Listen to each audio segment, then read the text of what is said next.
6th class کے اندر تھے تو ان کے والد محترم وفات پا گئے، اور جب وہ 9th کلاس کے اندر پہنچے تو ان کی والدہ کی بھی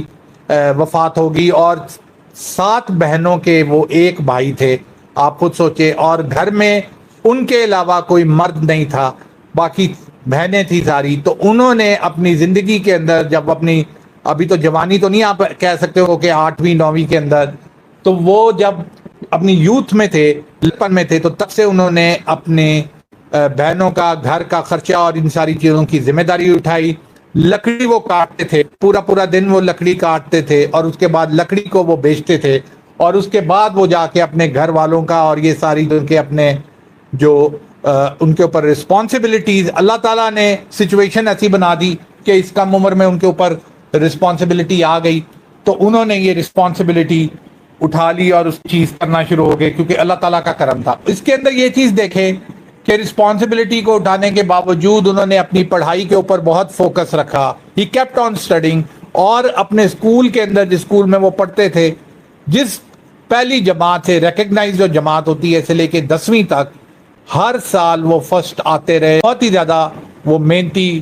آپ کہہ لیں کہ بچے تھے، محنت بھی کرتے تھے، کام بھی کرتے تھے اور پڑھائی بھی کرتے تھے۔ اس طریقے سے انہوں نے اپنی میٹرک جو ہے ان حالات کے اندر انہوں نے